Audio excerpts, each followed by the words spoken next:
223. Berdirinya saya di sini ingin mempresentasikan hasil resensi yang telah saya buat dalam PPT, yaitu tentang buku Imam Syafi'i. Sebelumnya di sini ada yang belum kenal dengan Imam Syafi'i? Tentunya sudah mudah kenal semua, terutama kita yang di usia 12 tahun ataupun remaja pasti sudah kenal dengan Imam Syafi'i. Nah, identitas buku ini, judul bukunya Imam Syafi'i Pejuang Kebenaran. Nama penulisnya adalah Abdul Latif Talib dengan nama penerbit Emir Erlangga. Kemudian tahun terbit di tahun 2013, jumlah halaman 304 halaman. Di sisi lain ataupun di buku lain, Abdul Latif Talib juga menulis tentang perjalanan hidup 3 imam mazhab lainnya, yaitu Imam Maliki, Imam Hambali serta Imam Hanafi. Terkait ini, mengapa saya memilih di antara 4 buku tersebut saya memilih tentang Imam Syafi'i? Karena mazhab kita Indonesia adalah pada mazhab Imam Syafi'i. Kemudian alasan saya, ini kan di bukunya biografi. Alasan saya memilih buku ini karena ketika saya mengaji, saya selalu mendapatkan fatwa-fatwa tentang Imam Syafi'i. Saya penasaran sekali bagaimana perjalanan hidup sehingga beliau menjadi imam yang sangat besar, yang sangat masyhur. Maka dari itu, dari biografi beliau kita dapat mendapatkan bahwa mendapat motivasi, yaitu sebagai perjalanan hidup jangan pantang menyerah. Imam Syafi'i bernama asli Muhammad, yaitu nasab Imam Syafi'i langsung kepada Nabi Muhammad. Bisa dikatakan beliau adalah keturunan dari Nabi Muhammad. Bisa kita lihat berarti nama aslinya adalah Imam Syafi'i. Nama lengkapnya adalah Muhammad bin Idris bin Abbas bin Utsman bin Syafi'i bin Sa'id bin Ubaid bin Abdul Yazid bin Hashim bin Abdul Muttalib bin Abdul Muttalib bin Abdul Manaf bin Qusay. Nah, bin Abdul Manaf ini dari bin Abdul Manaf dari bin Qusay adalah nasab dari Nabi Muhammad. Nah, ayah beliau bernama Idris. Mengapa beliau alasan di sini mengapa beliau digelar dengan Imam Syafi'i? Karena beliau sangat mirip rupa wajah beliau dengan kakeknya, yaitu di sini adalah Imam Syafi'i. Nah, Syafi'i di sini. Maka dari itu beliau dipanggil dengan Imam Syafi'i. Ayah beliau bernama Idris dan ibu beliau ada yang mengatakan satu pendapat Fatimah dan ada yang mengatakan Ummu Habibah Al-Udhiyah. Kemudian yang menarik dari Imam Syafi'i adalah bahwa Rasulullah SAW pernah bersabda, yaitu yang artinya sebagai berikut: kelak di hari akhir, kelak di suatu saat akan ada seseorang dari keturunanku yang ilmunya itu memenuhi muka bumi ini. Maka sebagian ulama tafsir menafsirkan bahwa yang dimaksud dari Rasulullah SAW tersebut adalah Imam Syafi'i. Nah, kita masuk dalam perjalanan hidup Imam Syafi'i. Imam Syafi'i lahir pada tahun 150 Hijriah bertepatan dengan bulan Rajab. Nah, dari sini saja ada kejadian yang peristiwa yang besar, yaitu meninggalnya Abu Hanifah ataupun Imam Hanafi. Jadi kalau kita turutkan berdasarkan, yang pertama adalah Imam Hanafi, kemudian masa Imam Maliki, kemudian masa Imam Syafi'i, serta Imam Hambali. Imam Hambali merupakan murid dari Imam Syafi'i. Nah, ayah Imam Syafi'i ketika mengetahui kejadian lahirnya Imam Syafi'i bertepatan dengan meninggalnya Abu Hanifah atau Imam Hanafi, ayah serta ibu beliau meyakini bahwa lahirnya anak ataupun putra beliau pasti berharap bahwa ayah Imam Syafi'i tersebut berharap Imam Syafi'i tersebut bisa menggantikan posisi Imam Hanafi, yaitu seorang imam yang besar. Nah, kita masuk pada Imam Syafi'i yang berusia 9 tahun. Imam Syafi'i yang usia 9 tahun, beliau sudah dapat menghafal kitab Al-Mutawatta yang dikarang oleh Imam Maliki. Imam Maliki merupakan imam yang termasyhur di masa saat itu. Nah, coba kita bayangkan, kita di 9 tahun hanya bisa berlari-larian ataupun bermain-main bermain tahu buat ataupun yang lain-lain. Imam Syafi'i di usia 9 tahun saja sudah bisa menghafal kitab Al-Mutawatta. Nah, setelah itu di umur yang kita bilang bisa remaja, Imam Syafi'i sangat suka terhadap bersyair. Nah, dari bersyair ini Imam Syafi'i beliau hingga berguru pada seorang guru yang bahwa guru tersebut adalah penyair yang sangat hebat. Maka dari itu guru tersebut berkata kepada Imam Syafi'i, wahai putra, janganlah kamu belajar tentang syair dulu, tapi pahamilah olehmu tentang ilmu fikah ataupun ilmu hadis. Lalu Imam Syafi'i tersebut menjawab kepada penyair tersebut, wahai guruku penyair, aku sudah bisa menghafal kitab Al-Mutawatta yang dikarang oleh Imam Maliki. Kemudian penyair tersebut memang orang yang kita bisa orang pembesar di negeri tersebut. Maka dari itu si penyair tersebut kagum terhadap apa yang dikatakan oleh Imam Syafi'i. Kemudian Imam Syafi'i pun membuktikannya dengan membaca kitab Al-Mutawatta yang sudah dihafalnya. Nah, kemudian Imam Syafi'i di masa remaja sangat banyak berguru, terutama guru beliau yaitu Imam Maliki. Setelah beliau bisa menghafal kitab Al-Mutawatta, maka beliau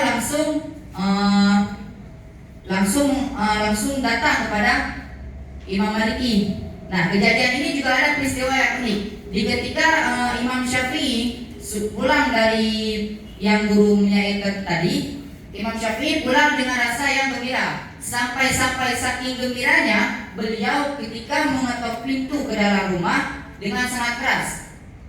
Pokoknya sangat keras sehingga ibu beliau yaitu Ummu Habibah Al-Udiyah kaget dengan kejadian tersebut. Lalu dibukalah pintu oleh Ummi Habibah Al-Udiyah dan menanyakan, apa yang telah membuatmu menjadi begini? Dikata oleh Ummu Habibah Al-Udiyah. Imam Syafi'i pun beliau merasa bersalah ataupun merasa minder lah kita bilang kan. Soalnya dengan beliau yang menuntut ilmu tersebut, tapi adab ketika beliau masuk rumah itu tidak ada. Lalu berkatalah Ummu Habibah Al-Udiyah, pergilah kamu ke sana kepada banyak-banyak imam di luar sana, tuntutlah ilmu olehmu. Jika kamu belum mu'alim, maka kamu tidak boleh pulang. Dari situ Imam Syafi'i hidup dengan penuh kesusahan karena tidak ada rumah, karena beliau tidak ada tempat tinggal. Karena beliau dengan kepintarannya, Imam Maliki pun memberi tempat tinggal kepada Imam Syafi'i. Nah, ini hanyalah ilustrasi, jangan gambarkan ini adalah foto Imam Syafi'i, karena di masa foto Imam Syafi'i tidak ada kamera. Ini adalah ilustrasi. Nah, di ketika Imam Syafi'i yang sudah bertahun-tahun belajar, bertahun-tahun untuk ilmu dari guru dari barat sampai guru di timur, beliau menjadi seorang imam mazhab. Imam mazhab adalah imam yang bisa mengeluarkan fatwa, ataupun kita kenal dengan imam mazhab tersebut adalah imam-imam yang besar, imam-imam yang bisa mengeluarkan fatwa dengan imam mazhab lainnya. Imam Syafi'i sangat banyak sekali menghadapi rintangan ketika berada di Baghdad, yaitu di Mesir. Imam Syafi'i beliau berpendapat mengeluarkan fatwa tersendiri, karena beliau tersebut sudah bisa memberikan fatwa, sudah ada izin dari Imam Hanafi. Maka dari itu Imam Syafi'i hidup di masa yang mana orang-orang tersebut menganut kepercayaan kepada mazhab Imam Hanafi. Maka dari itu Imam Syafi'i ketika beliau sholat, beliau tetap memakai mazhab Imam Hanafi, karena di mana bumi dipijak, di situ langit dijunjung. Ketika Imam Syafi'i beliau beribadah di daerah Mesir, yang mana Mesir tersebut dikategorikan banyak sekali penduduk yang mengikuti mazhab Imam Hanafi. Maka dari itu Imam Syafi'i tetap menghormati apa yang telah difatwakan oleh Imam Hanafi. Setelah itu Imam Syafi'i menjadi ulama yang sangat masyhur. Hingga sampai sekarang kita kenal dengan Imam Syafi'i tersebut, sampai kita pun bisa mengikuti mazhabnya pada saat ini. Kemudian selanjutnya sumbangsi Imam Syafi'i terhadap umat. Imam Syafi'i merupakan pelopor yang paling berpengaruh dalam perkembangan ilmu fikah. Ilmu fikah adalah ilmu tata cara kita dalam beribadah. Nah, kurang lebih ada 113 buah kitab yang telah dikarangnya selama semasa beliau hidup. Salah satunya adalah kitab yang kita kenal, yaitu kitab Al-Um. Kitab Al-Um ini diturunkan dari beberapa turunan sehingga menjadi Kufah, kemudian Mahali, kemudian Andah, kemudian Bajuri, kemudian Matadakri. Ada yang kenal dengan kitab tersebut?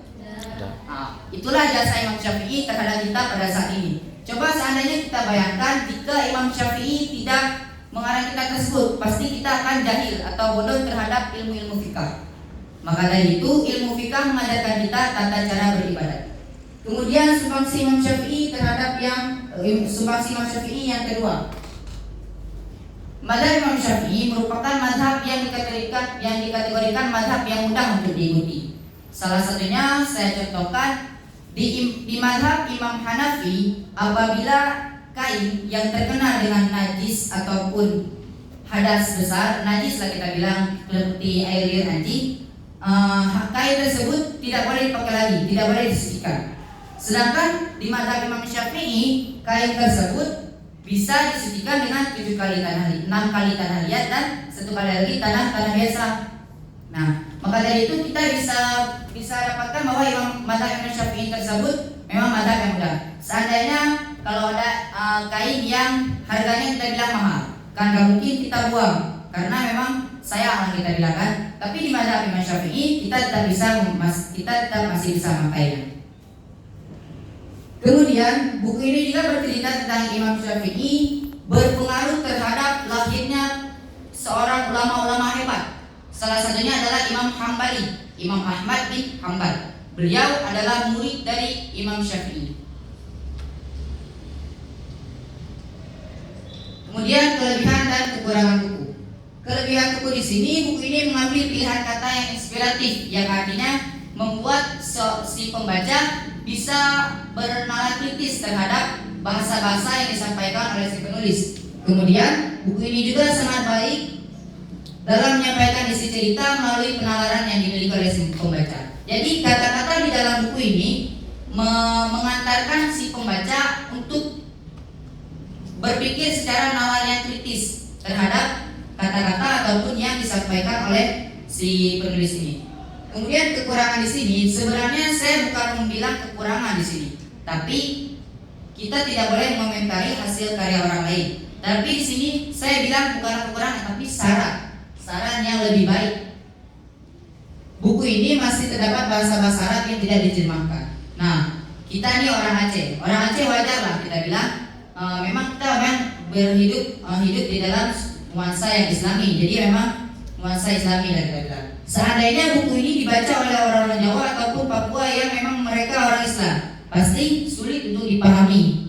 Nah, kemudian buku ini masih memakai bahasa-bahasa yang tergolong biasa saja. Tidak ada bahasa-bahasa istilah seperti kooperatif ataupun yang provokatif, itu tidak ada. Maka dari itu lebih baik saran saya sebagai pembaca, buku ini harus disertai dengan bahasa-bahasa yang kita bilang perfektif. Sampai sini, kemudian kita masuk kesimpulan. Dari buku ini kita dapat mendapat pelajaran bahwa setingkat level imam besar saja banyak sekali rintangan yang dihadapi beliau dalam menuntut ilmu. Apalagi kita seorang manusia yang biasa saja. Setingkat imam level saja yang sudah dikehendak oleh Allah Ta'ala menjadi imam besar, sangat banyak sekali rintangan-rintangan yang dihadapi. Di balik proses yang hebat, di balik proses yang kuat, terciptalah hasil yang hebat. Bagaimana proses? Seperti itulah hasil. Berakir-akir kita dahulu, berenang-renang kita di tepian, bersakit-sakit kita dahulu, bersenang-senang kita kemudian. Selanjutnya kita harus ingat pepatah, kejarlah ilmu sampai ke negeri Cina. Pepatah di sini bukan bermaksud untuk kita menuntut ilmu ke negeri Cina, tapi pepatah di sini bermaksud bahwa tuntutlah ilmu sampai sejauh-jauhnya negeri. Baik, sekian dari saya. Bila ada pertanyaan, saya akan menjawabnya.